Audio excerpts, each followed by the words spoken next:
Привет! Вот у меня на руках книжка одна, 1962 года рождения, скажем так. Называется она «Где раньше была тайга». Тут приезжали летом 1959 года группа чехословацких журналистов и объездили по восточным районам того времени Советского Союза. Побывали они и в Алдане, в алмазном городе Мирный. Почему она так называется? Задайтесь вопросом, где раньше была тайга. Интересно, да?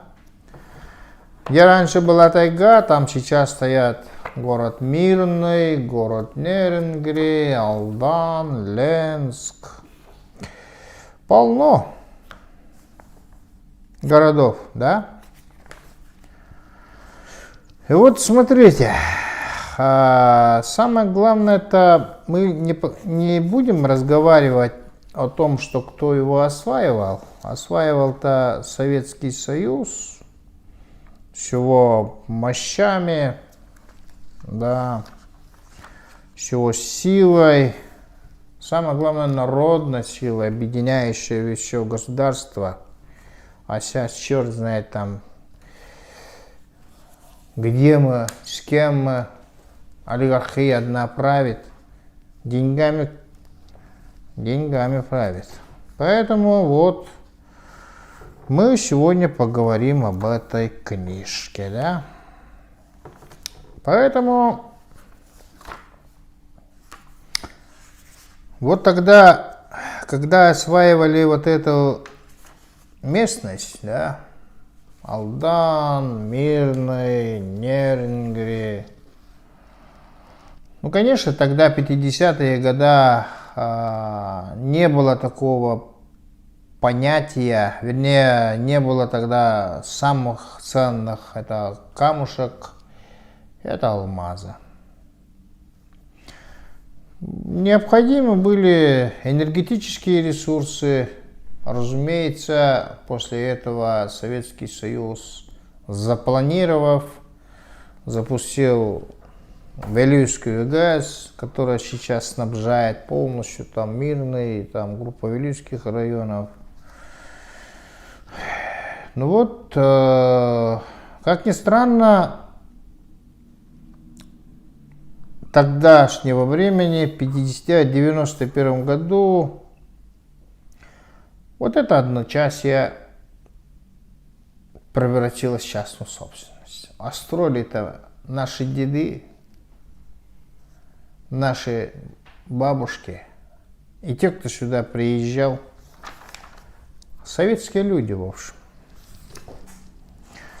Поэтому, как бы не парадоксально не звучало,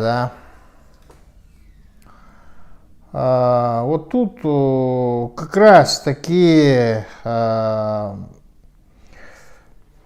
тут поговаривали о Западе, да, что на Западе теперь заговорили уже не о советской пропаганде, а о том, что строительство в восточных областях СССР значительно усилит экономическую угрозу коммунизма. То бишь, у кого есть ресурсы в виде алмазов, в виде золота, угля, там, энергетических, тот становится, конечно, он силен, и он, конечно, диктует все, да. Поэтому нас совратили в 85-х, 86-х годах, назвали они ее перестройка, гласность, джинсами и обычными жвачками нас купили. Ну, наших дедов, отцов. Вот. Поэтому вот в этой книжке, да, где есть очень много интересного, то тут все в тайге происходило. Тут тайга же стояла, да. Вот то, что сейчас называется алмазы, бриллиантовый комплекс наш, он почти что передан в частные руки. Ну, благо, что еще Алроса нас кормит, обувает, одевает в виде налогов. А остальная эта часть, к сожалению, перешла в частные руки. Это Якутуголь, Нерынгри. Сейчас альгинское месторождение открыли, но она не наша. Поэтому я, когда при своих выступлениях говорю о том, что олигархия полностью забрала и в одночасье стала не нашим, это правда. Так что же делать-то, вопрос? Что ж сделать так, чтобы это все работало на народ?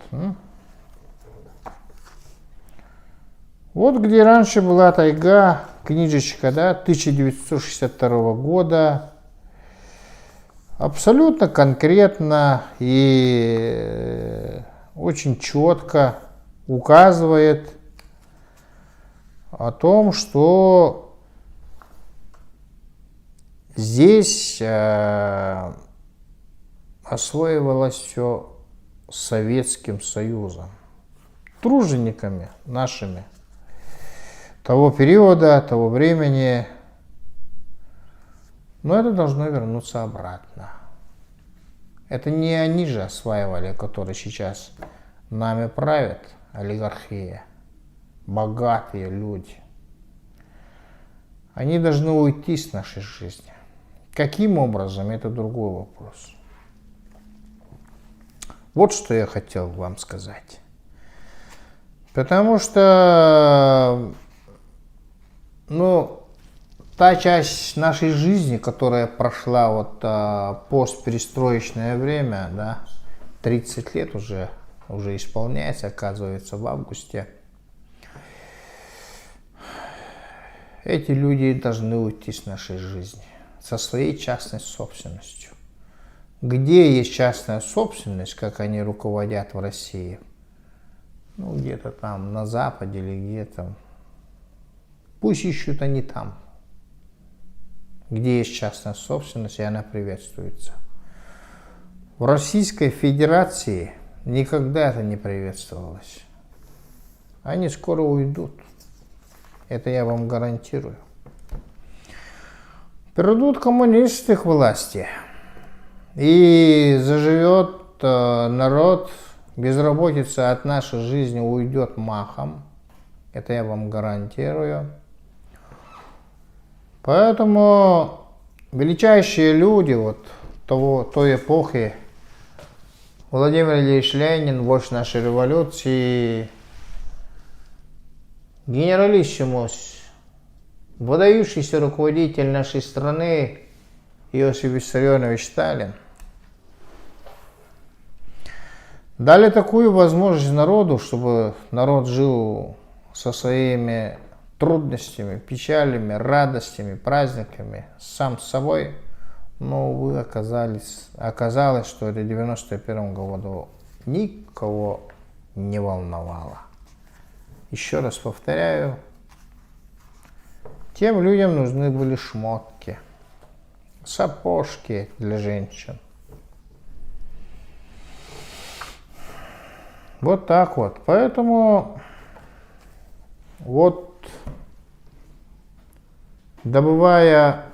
зарабатывая мы 1 триллион 200 миллиардов рублей внутреннего валового регионального продукта Республика Саха-Якутия, если не позволяет себе бороться с безработицей, такие люди обязаны уйти от нашей жизни. И это в будущем, при избрании депутатов Государственной Думы, мои слова запомните, вас обманывали за эти 30 лет. Запомните, вас обманывали, еще раз повторяю, что есть какой-то там частная собственность, частная фирма, частный капитал, который никак не могут запустить и не запустилось. есть совесть. Может быть, и частный капитал, и частная собственность в действительности должно было бы быть по существу. Предпринимательство, артели, колхозы, которые создавал Сталин, это ведь есть предприниматели. Это и есть предприниматели, потому что люди пайщиками были тогда, коллективного хозяйства, колхозы назывались. Это на самом-то деле предпринимательство. Поэтому вот такое нас предпринимательство устраивает, народ. А то, что сейчас устраивает кого-то, предпринимателя, они нам привезли сюда магазин «Десятку», магазин «Пятерочку», магазины «Светофор», и они проглотили весь частный бизнес. Предприниматели, вы запомните это. Вас обманули на самом деле. Поэтому вы, когда придете голосовать, задумайтесь над моими словами. Это и есть правда, то, что я вам говорю, то, что вам сказали. Голосуйте 18, 19 сентября, 17 сентября за меня, за Амосова Петра Львовича, кандидата в депутаты Государственной Думы Российской Федерации. Я стану депутатом. Такие, как мы, придут к власти. И тогда мы совершенно заживем по-другому. Предприниматель дыхнет новой жизнью. Совершенно не будет банкротиться никогда. Потому что мы ведем такие налоги, от которых он не будет задыхаться. И он будет спокойно содержать весь свой коллектив и платить ту же заработную плату. Голосуй за Амосова. Спасибо.